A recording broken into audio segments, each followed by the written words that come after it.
Hichi ndo kitu ambacho watu wengi hawafahamu kuhusiana na ulimwengu wa roho. Ulimwengu wa roho haunaga kitu kinachoitwa bahati mbaya. Ulimwengu wa roho haunaga kitu kinachoitwa utani. So kuna maneno unaweza ukatamka leo hii ama ukajinenea leo hii, ukahisi yale maneno ni yameishia pale pale, lakini ngoja nikwambie kitu. Yale maneno yana uwezo ya kukufuatilia hata kwa miaka 20 baadaye. Wewe unaweza ukasahau, ila ulimwengu wa roho huwa hausahau. Manake chochote utakachotamka ama utakachotamkiwa, ulimwengu wa roho una uwezo wa kutunza kumbukumbu vizuri tu. Ngoja nikupe kisa hichi.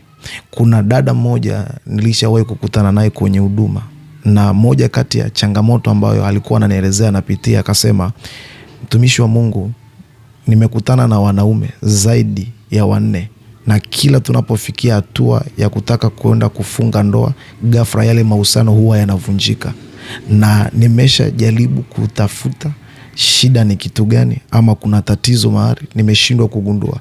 Lakini wakati ananielezea vile, Roho Mtakatifu akanikumbusha, akaniambia mkumbushe kile alichotamka au alichonena yeye na rafiki yake wakiwa wako chuo.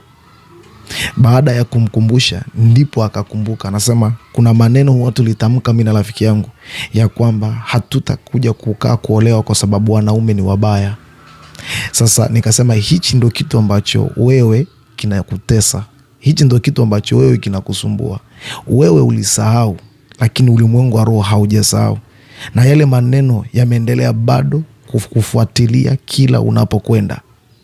Sasa unaweza ukatamka maneno leo hii ukaona ni bahati mbaya ama ukaona ni utani. Sometimes unatamka unasema ni utani tu, lakini ulimwengu wa roho haunaga kitu kinachoitwa utani. Chochote unachotamka leo hii kwenye maisha yako, ulimwengu wa roho unaweka kumbukumbu.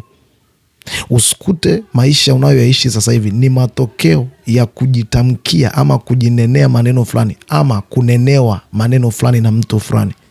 Hata kama mtu anakunenea maneno yasiyofaa, usiache yale maneno yapite bure. Futa kwa damu ya Yesu, kwa sababu kile unachonenewa kinaweza kisifanye kazi pale, lakini baada ya miaka kadhaa kikaendelea kukufuatilia na kukutesa kwenye maisha yako. Mimi ninakuombea katika jina la Yesu.